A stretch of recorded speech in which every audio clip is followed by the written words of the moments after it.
Quand ton enfant est né, tu lui as offert une maison, tu lui as offert un toit, tu lui as offert un lit, une chambre, tu l'as nourri, tu as pris soin de lui, tu lui as donné réconfort et chaleur.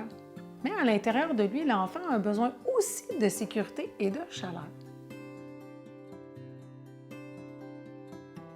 Alors bonjour, je m'appelle Cindy, bienvenue dans cette capsule La Minute Tonique. Et aujourd'hui, on jase de quoi? On jase de la sécurité intérieure. On va voir qu'est-ce qu'on peut donner à l'enfant pour qu'il prenne soin de sa maison intérieure, sentir la chaleur, le réconfort et se sentir sécurisé. Parlant de la maison, qu'est-ce qu'on donne à l'enfant pour qu'il se sente bien, tranquille et au calme à l'intérieur de lui-même? Comment on fait avec des habitudes positives à l'accompagner, à ce qu'il puisse se sécuriser lui-même et à trouver lui-même cet état d'apaisement intérieur qui le réconforte? L'invitation, c'est de revenir aux fondations, c'est de venir solidifier la base.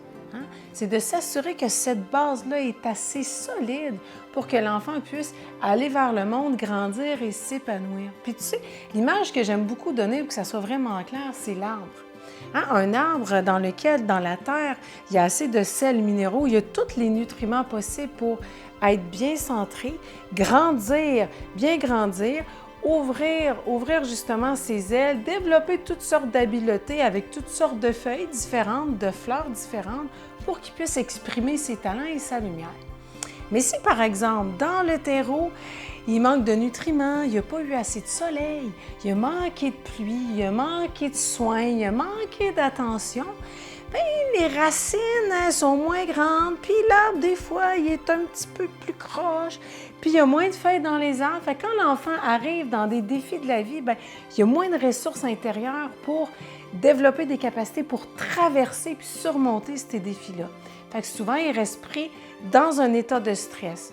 Fait que qu'est-ce qu'on va voir chez les enfants qui manquent de sécurité intérieure? Puis on va les voir dans l'agitation.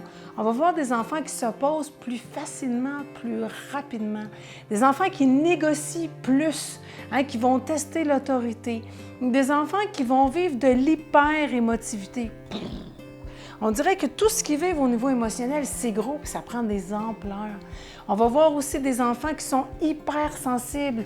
Des fois, ça peut être au sens, mais aussi une hypersensibilité au niveau émotionnel. Ils sont à fleur de peau tout le temps. On va voir aussi des enfants, le manque de sécurité intérieure peut aussi s'exprimer dans des enfants qui sont dans leur bulle, qui vivent des souffrances à l'intérieur d'eux-mêmes, puis qu'on n'arrive pas à saisir et à comprendre.